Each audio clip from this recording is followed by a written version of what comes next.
নবম শ্রেণী প্রথম পর্যায়ক্রমিক পরীক্ষা 2025-এর বন্ধুরা, তোমরা যদি বাংলার সাজেশন নিয়ে চিন্তা করে থাকো যে ফার্স্ট ইউনিটে তোমাদের বাংলার কী কী প্রশ্ন আসবে, কেমনভাবে উত্তর লিখতে হবে, কোথায় পাবে, যদি তোমরা এইসব নিয়ে চিন্তিত থাকো তাহলে আমি তোমাকে বলবো তুমি সম্পূর্ণ চিন্তামুক্ত হয়ে যাও।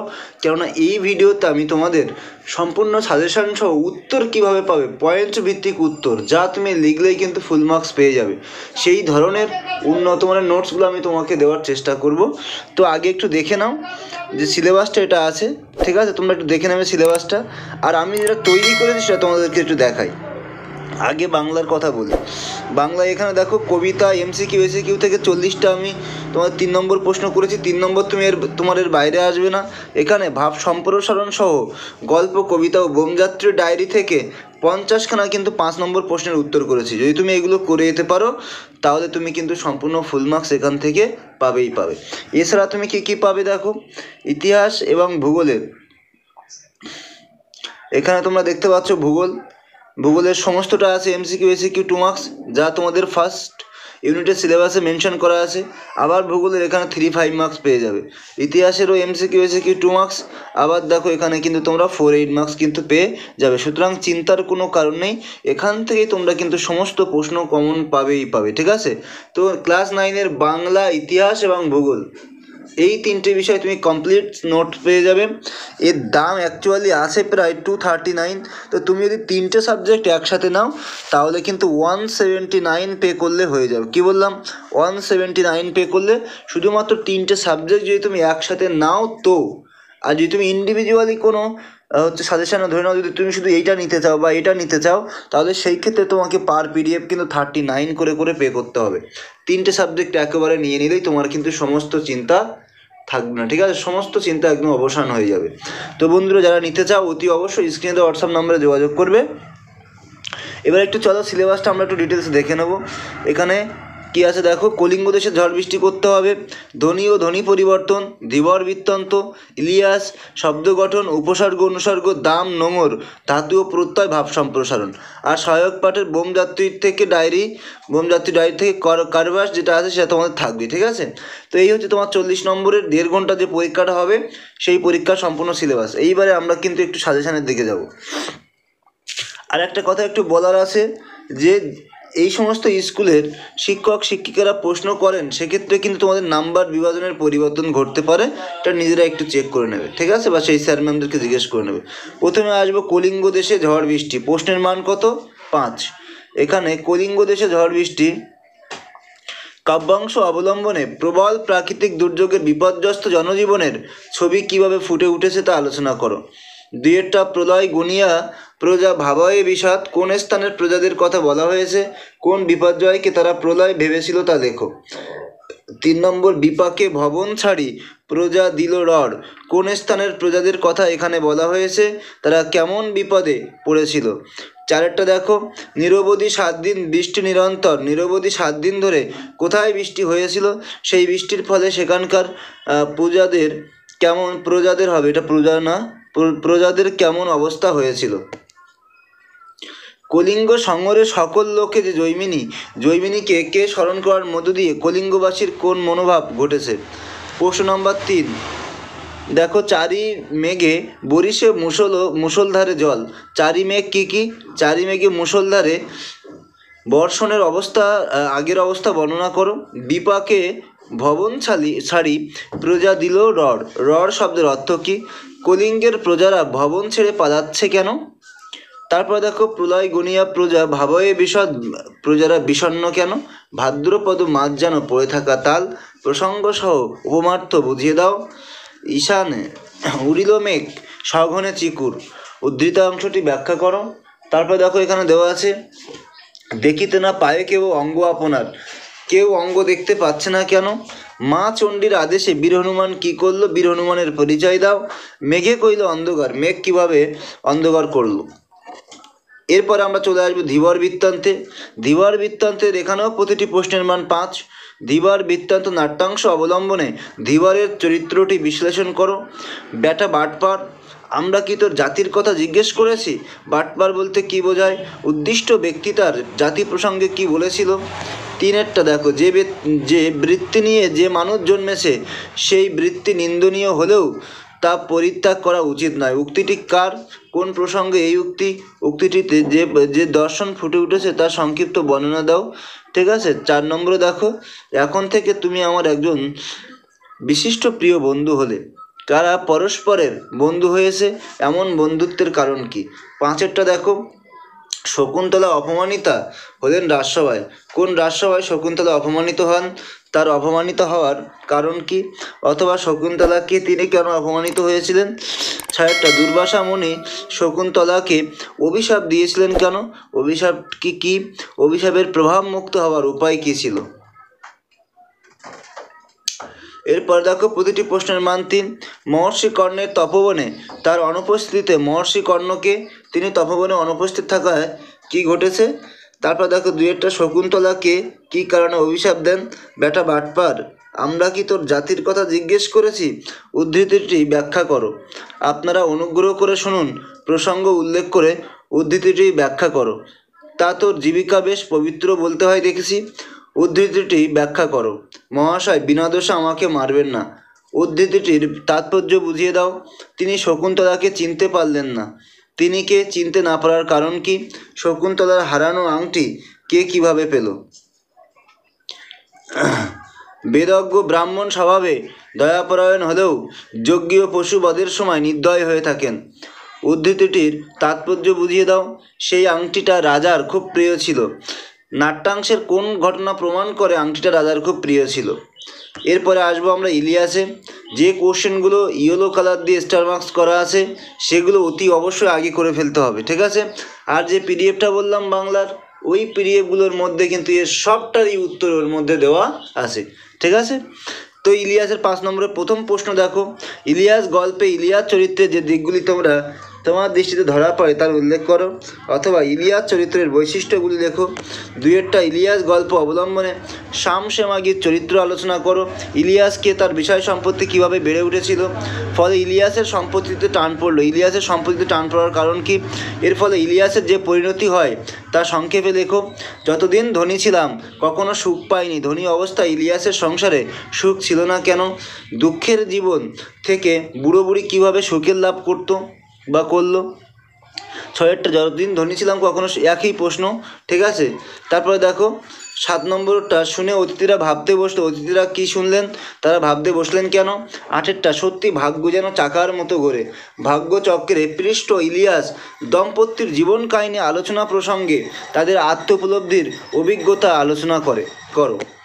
9এরটা, 50 বছর ধরে সুখ খুঁজে খুঁজে এতদিন পেয়েছি। উদ্ধৃতির উৎস ও প্রসঙ্গ উল্লেখ করো। তাৎপর্য বুঝিয়ে দাও। 10, দুশ্চিন্তার অন্ত ছিল না। কার উক্তি এবং কি প্রশ্নের জবাবে বক্তা কথা বলেছেন তার দুশ্চিন্তার অন্ত ছিল না কেন? যদি তুমি এই কোশ্চেনগুলো করে যেতে পারো, তুমি ধরে নাও একটু কোশ্চেন হয়তো ওয়েটেজ বেশি আছে, বাট তারপরেও আমি মোস্ট ইম্পর্টেন্টগুলোকে কিন্তু হাইলাইট করে দিয়েছি। তুমি যে স্কুল থেকেই পরীক্ষা দিচ্ছ না কেন, ওয়েস্ট বেঙ্গলের যে কোনো স্কুল থেকে তুমি পরীক্ষা দিচ্ছ না কেন, তুমি কিন্তু কখনোই হতাশ হবে না। আমি তোমাকে বারবার বলে দিচ্ছি, নিরাশ হবে না। তুমি কোশ্চেন এই সাজেশনস থেকে, এই উত্তর পিডিএফ থেকে তুমি কিন্তু সমস্ত কোশ্চেন কমন পাবে। তুমি পশ্চিমবাংলার যে স্কুল থেকেই পরীক্ষা দিচ্ছ না কেন। এরপরে আসো 3 নম্বরের, ইলিয়াস কিভাবে অতিথি সেবা করতো? ইলিয়াস তো ভাগ্যবান পুরুষ। কারা বলতো তাকে ভাগ্যবান বলার কারণ কি? প্রতি বছরই তার অবস্থার উন্নতি হতে লাগলো। তার অবস্থার বলতে কার অবস্থার এবং কিভাবে তার উন্নতি হতে লাগলো? ইলিয়াসের তখন খুব বলবোলাও শব্দের অর্থ কি? উদ্ধৃতিটির তাৎপর্য বুঝিয়ে লেখো। বৃদ্ধ দম্পতিকে সাহায্য করবার তখন কেউ নেই। বৃদ্ধ দম্পতি, তাদের সাহায্য করবার কেউ ছিল না কেন? কিন্তু ক্রমে সব সয়ে গেল। ক্রমে কার কি সয়ে গিয়েছিল? বুড়ো বুড়িকে রেখে মোহাম্মদ শাহর লাভ হলো। শাহর হবে। বুড়ো বুড়িকে তাদের রেখে মোহাম্মদ শাহ লাভ হলো কেন? অতিথিরা খাওয়া দাওয়া করলো। কোন অতিথিদের কথা বলা হয়েছে এবং তারা কি খাওয়া দাওয়া করেছিল? অতিথি তাকে জিজ্ঞেস করলো। তাকে বলতে কাকে কি জিজ্ঞেস করেছিল? অতিথিরা বিস্মিত। গৃহস্বামীও বিস্মিত। অতিথি কারা? গৃহস্বামীকে। তাদের বিস্মিত হওয়ার কারণ কি? 50 বছর ধরে সুখ খুঁজে খুঁজে এতদিনে পেয়েছি। বক্তাকে কিভাবে সে সুখ খুঁজে পেয়েছিল? সুখী জীবন কাকে বলে কোনোদিন বুঝিনি। প্রসঙ্গ উল্লেখ করে উদ্ধৃতাংশটির তাৎপর্য বুঝিয়ে দাও। অতিথিরা হেসে উঠেছিল কেন? এটা তামাশা নয়, এটাই মানুষের জীবন। বক্তাকে তার কথায় কোনটা মানুষের জীবন শুনে অতিথিরা ভাবতে বসলো। অতিথিদের কোন কথা ভাবিয়েছিল? সব কোশ্চেন না পারলেও যেগুলো ইয়েলো কালার দিয়ে হাইলাইট করা আছে এইগুলোকে আগে করতে হবে, কেননা এইগুলোই মোস্ট ইম্পর্টেন্ট কোশ্চেন। দাম, প্রশ্নের মান 5। দাম ছোট গল্পটি অবলম্বনে মাস্টারমশাইয়ের চরিত্র আলোচনা করো। আমাকে অমর করে দিয়েছে, বক্তার অমরত্বের প্রাসঙ্গিকতা বুঝিয়ে দাও।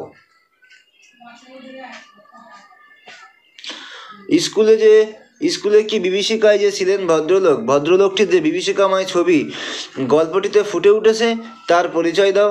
মাস্টারমশাইয়ের কাছ থেকে এইটুকুই আমার নগদ লাভ। কে কি লাভ করেছে মাস্টারমশাইয়ের কাছ থেকে, কিভাবে লাভ করেছে বর্ণনা করো। এই অপরাধ আমি বইব কি করে? এই লজ্জা আমি কোথায় রাখবো? উদ্ধৃতিটির আলোকে বক্তার আত্মশুদ্ধি কিভাবে ঘটেছিল তা আলোচনা করো। পৃথিবীতে যত অঙ্ক ছিল সব ওর মুখস্থ। কার কথা বলা হয়েছে? তার অঙ্কের দক্ষতার পরিচয় দাও। এরপর 3 নম্বরে প্রশ্ন করবে, স্কুলে কি বিভীষিকায় যে ছিলেন ভদ্রলোকটি কে? তিনি স্কুলে বিভীষিকা স্বরূপ ছিলেন কেন? মাস্টারমশাই ছাত্রদের কিভাবে অঙ্ক কষাতেন? তাতে ছাত্রদের কি মনে হতো? প্লেটের দোরগোড়ায় কি লেখা ছিল জানিস? বক্তাকে প্লেটের দোরগোড়ায় কি লেখা ছিল? সে স্বর্গের চাইতে লক্ষ যোজন দূরে থাকায় আমরা নিরাপদ বোধ করতুম। কারা কেন স্বর্গের চাইতে দূরে থাকতে নিরাপদ বোধ করতেন? কিন্তু কর্তৃপক্ষ ছাড়লেন না। কর্তৃপক্ষ কাকে কেন ছাড়লেন না? ওটা প্রীতির ব্যাপার, পদমর্যাদার নয়। বক্তাকে এরূপ উক্তির কারণ কি? লিখলুম তাকে নিয়েই। কে কাকে নিয়ে কি লিখেছিল? গাধা পিটিয়ে ঘোড়া করতে গেলেই ঘোড়াটাই পঞ্চত্ব পায়। প্রসঙ্গ উল্লেখ করে উক্তিটির যথার্থতা বুঝিয়ে দাও। এখানকার চড়ুই পাখিও সেখানে রাজহংসের সমান সম্মান পায়। চড়ুই পাখি ও রাজহংস বলতে কাদের বোঝানো হয়েছে? বক্তার এরূপ উক্তির কারণ কি? রাজসভায় জাঁকিয়ে বক্তৃতা করা গেল। সবাইকে কেমন জাঁকিয়ে বক্তৃতা করেছিল? আমাকে চিনতে পারছো না সুকুমার? বক্তার এরূপ উক্তির কারণ কি? ওর স্বর বিদ্যুতের আলোর মতো আমাকে উদ্ভাসিত করে তুলেছে। ওর স্বর বলতে কোন স্বর এবং তাকে বলতে কার কথা বলা হয়েছে? তার মনে আনন্দে আমার চোখে জল এলো। কি পড়ে কার চোখে কেন জল এসেছিল? আমি তাকে 10 টাকায় বিক্রি করেছিলাম। উদ্ধৃতিটির তাৎপর্য ব্যাখ্যা করো। এর পরবর্তী পাঠ দেখো। এই লজ্জা আমি কোথায় রাখবো? আমি বলতে কার কথা বলা হয়েছে? বক্তার লজ্জিত হওয়ার কারণ কি? নোংর কবিতা প্রতিটি প্রশ্নের মান এখান থেকে 5 দেখে নাও। সারা রাত মিছে দাঁড় টানি। কবি দাঁড় টানাকে মিছে বলেছেন কেন? মিছে জেনেও কবি কেন দাঁড় টানেন? নোংরের কাছি বাঁধা তবুও নৌকা চিরকাল। কোন নৌকার কথা এখানে বলা হয়েছে? এই নৌকা চিরকাল সঙ্গরে সঙ্গে বাঁধা পড়া কথাটির তাৎপর্য বুঝিয়ে লেখো বা বিশ্লেষণ করো। এখানে একটু ভুল আছে, নোঙরের কাছে হবে, ঠিক আছে, বা কাছির হবে। নোঙর কবিতার বিষয়বস্তু অবলম্বনে কবির মানসিকতার পরিচয় দাও। যতই তারার দিকে চেয়ে করি দিকের নিশানা, ততই বিরামহীন এই দাঁড় টানা। উদ্ধৃতাংশের বক্তাকে তারার দিকে চেয়ে দিকের নিশানা কবি করেন কেন? বক্তার দাঁড় টানা বিরামহীন হওয়ার কারণ কি? স্রোতের বিদ্রুপ শুনি প্রতিবার দাঁড়ের নিক্ষেপ। কে কোথায় এই মন্তব্য করেছেন? প্রতিবার দাঁড়ের নিক্ষেপে তিনি স্রোতের বিদ্রুপ শুনতে পান কেন? জোয়ার ভাটায় বাধা এই তটের কাছে আমার বাণিজ্য তরী বাধা পড়ে আছে। জোয়ার ভাটায় বাধা বলতে কি বোঝানো হয়েছে? বক্তার বাণিজ্য তরী কোনটি তা কিভাবে বাধা পড়েছে? সারা রাত তবু দাঁড় টানি। উদ্ধৃতাংশে কবি তবু শব্দটি ব্যবহার করেছেন কেন লেখো। নোঙর কবিতার নামকরণের সার্থকতা বিচার করো। এরপরে আসবো 3 নম্বরের প্রশ্ন। নোঙর গিয়েছে পড়ে, কে কথাটি বলেছেন? নোঙর কোথায় কিভাবে পড়ে গিয়েছিল? সারা রাত মিছে দাঁড় টানি। এখানে সারা রাত শব্দটির নিহিত অর্থ ব্যক্ত করো। তারপর ভাটার শোষণ বলতে কবি কি বুঝিয়েছেন? অথবা স্রোতের প্রবল প্রাণ করে আহরণ উদ্ধৃতিটির অর্থ বুঝিয়ে দাও। আমার বাণিজ্য তরী বাধা পড়ে আছে। বাণিজ্য তরী বাধা পড়ে থাকার কারণ কি? নোঙরের কাছি বাধা তবুও নৌকো চিরকাল। কবির এই উদ্ধৃতিটির অর্থ বুঝিয়ে লেখো। নিস্তব্ধ মুহূর্তগুলি সাগর গর্জনে কেঁপে ওঠে। কার নিস্তব্ধ মুহূর্তগুলি কেন সাগর গর্জনে কেঁপে ওঠে? স্রোতের বিদ্রূপ শুনি প্রতিবার দ্বারের নিক্ষেপ। উদ্ধৃত চরণটির তাৎপর্য বুঝিয়ে দাও। এরপরে 8 নম্বর প্রশ্ন করবে, তরী ভরা পণ্য নিয়ে পাড়ি দিতে সপ্তসিন্ধু পারে। উদ্ধৃত চরণে পণ্য বলতে কবি কি বুঝিয়েছেন? তাকে নিয়ে কবি পাড়ি দিতে চান কেন? নোঙর কখন জানি পড়ে গেছে তটের কিনারে। উদ্ধৃতটির অর্থ বুঝিয়ে লেখো। 10 সারা রাত তবু দাঁড় টানি, তবু দাঁড় টানি। কবি কেন সারা রাত দাঁড় টেনে যেতে চেয়েছেন? কবিতার আলোকে বিবৃত করো। বোমযাত্রীর ডায়েরি থেকে এবার কী পড়বে দেখো। মঙ্গল যে কতটা অমঙ্গল হতে পারে সেটা হাড়ে হাড়ে টের পেয়েছি। মঙ্গল যে অমঙ্গলের বক্তা কীভাবে তা টের পান? অথবা ঘটনাটা ঘটলো প্রথম দিনেই কি ঘটনাটা ঘটেছিল তা তা বোমযাত্রীর ডায়েরি গল্প অবলম্বনে লেখো। বোমযাত্রীর ডায়েরি নামকরণটি সার্থকতা বিচার করো। বোমযাত্রীর ডায়েরি গল্পে প্রফেসর শঙ্কুর চরিত্রটির পরিচয় দাও। কাল টাফায় পৌঁছেছি। টাফায় বক্তা যা দেখেছিলেন তার বর্ণনা দাও। এর আগে বিদুশেখরের কথা না শুনে ঠকেছি। বিদুশেখরের কথা না শোনার জন্য বক্তার কি হয়েছিল? এখন বিদুশেখর কথার শোনার ফল কি হয়েছিল? মঙ্গল গ্রহের বিভীষিকা মন থেকে দূর হতে কতদিন লাগবে জানি না। মঙ্গল গ্রহের কোন ঘটনাকে বক্তা বিভীষিকা বলেছেন তার বর্ণনা দাও। আজ দিনের শুরুতেই একটা বিশ্রীকাণ্ড ঘটে গেল। আজ বলতে কোন দিনের কথা বলা হয়েছে? বিশ্রীকাণ্ডটি কী ছিল বিবৃত করো। একদিনের ঘটনাটা খুব বেশি করে মনে পড়ে। কার সম্পর্কে বক্তার এরূপ উক্তি? ঘটনাটি বিবৃত করো। সেই দিনের কথা আজও বেশ মনে আসে। বক্তার কোন দিনটির কথা মনে আসে এবং কেন?